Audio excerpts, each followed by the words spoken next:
Assalamualaikum warahmatullahi wabarakatuh.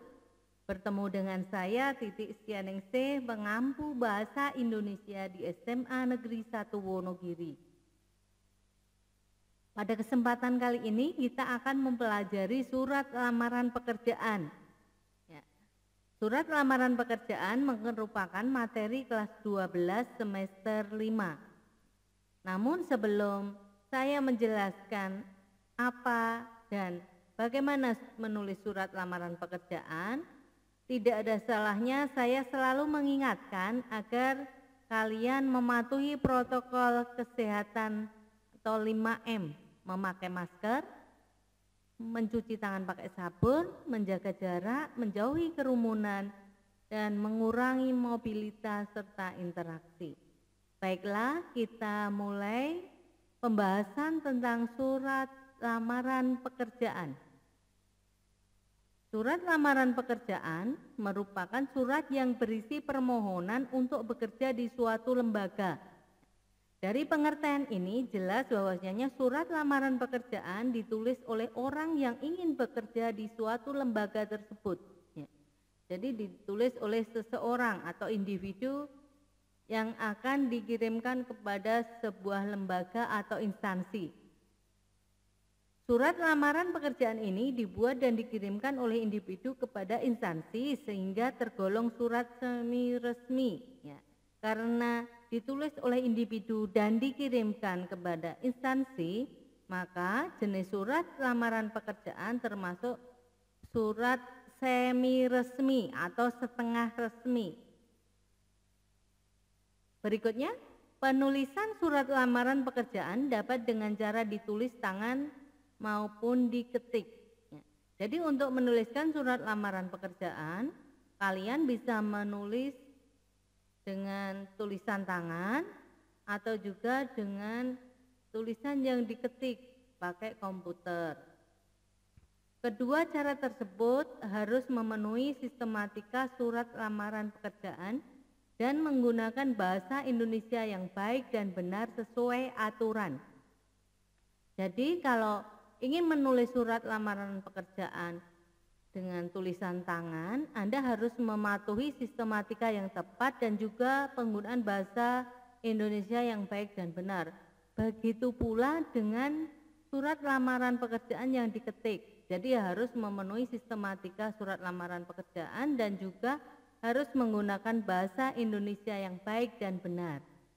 Namun perlu saya sampaikan di sini, pada umumnya menulis surat lamaran pekerjaan itu dengan tulisan tangan atau ditulis tangan. Mengapa demikian? Karena dengan tulisan tangan itu perusahaan atau instansi bisa melihat kepribadian dari pelamar pekerjaan tersebut. Makanya sering kita temukan surat lamaran pekerjaan yang ditulis tangan. Berikutnya sistematika surat lamaran pekerjaan. Marilah kita cermati apa saja atau sistematika surat lamaran pekerjaan itu seperti apa. Yang pertama ada tempat tanggal surat. Jadi di sini tempat itu menyatakan tempat ditulisnya surat lamaran pekerjaan. Kemudian tanggal surat adalah kapan ditulis surat lamaran pekerjaan tersebut. Biasanya terletak di sebelah kanan atas. Berikutnya ada perihal dan lampiran. Perihal menyatakan isi atau tujuan surat itu. Jadi di sini bisa dituliskan lamaran pekerjaan. Sedangkan lampiran merupakan sesuatu yang dilampirkan dalam surat lamaran pekerjaan. Letaknya di sebelah kiri atas. Berikutnya ada alamat surat atau alamat yang dituju. Merupakan alamat yang dituju atau biasanya merupakan alamat instansi atau lembaga. Makanya biasanya dituliskan pimpinan redaksi, direktur, pimpinan perusahaan dan seterusnya. Ini terletak di bawah lampiran. Kemudian salam pembuka biasanya digunakan dengan hormat. Selanjutnya ada pembuka, maksudnya di sini kalimat pengantar yang menyatakan informasi tentang lowongan pekerjaan tersebut dan juga dari mana Anda menerima informasi tersebut atau mendapatkan informasi tersebut. Selanjutnya isi biasanya berisi biodata Anda, kemudian juga lampiran apa yang disertakan dalam mendukung surat lamaran pekerjaan tersebut. Kemudian ada penutup, penutup berisi kalimat penutup, selanjutnya salam penutup, dan yang terakhir adalah tanda tangan dan nama pelamar. Di sini nama pelamarnya harus jelas.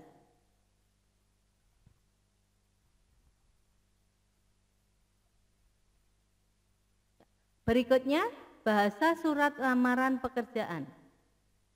Bahasa surat lamaran pekerjaan yang pertama baik dan benar. Dari mana kita bisa mengukur bahwasanya kalimat ataupun bahasanya itu baik dan benar? Maka bahasa yang digunakan adalah bahasa yang formal, yang sesuai dengan PUEBI, Pedoman Umum Ejaan Bahasa Indonesia. Tentunya di sini tidak lepas dari kalimat efektif juga. Jadi kalimatnya itu harus kalimat efektif. Berikutnya yang kedua santun. Jadi kalimat yang digunakan dalam surat lamaran pekerjaan harus memenuhi syarat santun. Santun yang dimaksud contohnya penggunaan kata saya, bukan aku. Jadi kalau menuliskan saya yang bertanda tangan di bawah ini, bukan aku yang bertanda tangan di bawah ini. Jadi kata saya itu adalah bentuk sopan daripada kata aku. Selain itu, juga menggunakan kata sapaan bapak atau ibu. Jadi untuk menyatakan orang yang kita tuju, kita bisa menggunakan kata sapaan bapak dan ibu dengan mengawali huruf kapital pada kata bapak maupun kata ibu. Itu adalah suatu pencerminan bahwasanya kita menghormati orang yang kita ajak bicara. Selanjutnya yang ketiga sangkil dan mangkus, artinya bahasanya efektif dan efisien. Kalimatnya tidak bertele-tele. Jadi apa yang disampaikan dalam surat lamaran pekerjaan harus singkat, efektif, dan juga efisien. Jadi kita tidak perlu memanjang lebarkan kalimat yang tidak diperlukan dalam surat lamaran tersebut. Jadi cukup intinya saja apa yang akan kita sampaikan dalam surat lamaran pekerjaan tersebut. Yang keempat, sistematika lengkap. Semua sistematika surat harus ada atau lengkap. Jadi apa yang sudah kita jelaskan di depan tadi, mungkin ada tanggal surat, ada perihal dan lampiran, kemudian alamat yang dituju, kemudian salam pembuka dan seterusnya, itu harus lengkap. Sekarang mari kita simak contoh surat lamaran pekerjaan. Contoh surat lamaran pekerjaan. Ya, yang pertama di sini ada Wonogiri 15 Juli 2021. Ya, jadi di sini yang disebut dengan tempat dan tanggal surat. Ya, jadi tempatnya di Wonogiri, tanggalnya 15 Juli 2021. Perihalnya lamaran pekerjaan, lampirannya 4 berkas. Kemudian yang terhormat, Direktur Maju Jaya di Surakarta. Ya, jadi di sini tidak perlu kata kepada ya.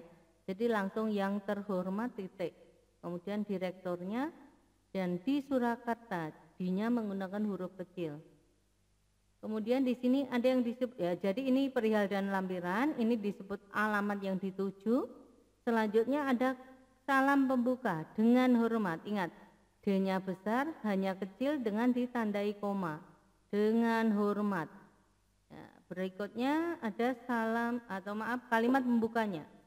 Berdasarkan iklan lowongan pekerjaan yang dimuat di harian Solo Pos tanggal 13 Juli 2021, saya yang bertanda tangan di bawah ini. Ya. Jadi di sini ingat ada penulisan dimuat dan di harian. Dimuat merupakan kata kerja maka digabung, di harian merupakan preposisi atau kata depan makanya dipisah. Kemudian Solo Pos ditulis dengan huruf besar di awal dan dicetak miring. Kemudian bertanda tangan itu dipisah. Di bawah ini D-nya juga dipisah karena merupakan preposisi. Kemudian tanda koma diperhatikan. Kemudian masuk kepada identitas pelamar. Ya, di sini nama.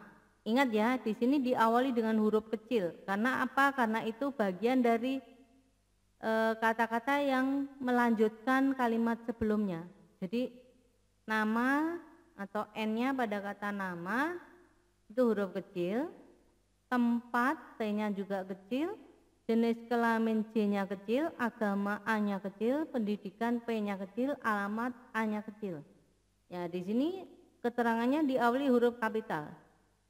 Nama Kantata Raya Nugroho SE. Ya, penulisan gelar harus diperhatikan juga. Tempat tanggal lahirnya, ingat ya, huruf bulan Februari itu pakai F. Kemudian kalau Anda lahir di bulan November pakai V, yang diingat-ingat ya. Ya, biasanya kekeliruan pada bulan-bulan tersebut. Februari, kemudian November. Jenis kelamin dan seterusnya. Ya, ini juga penulisan pendidikan.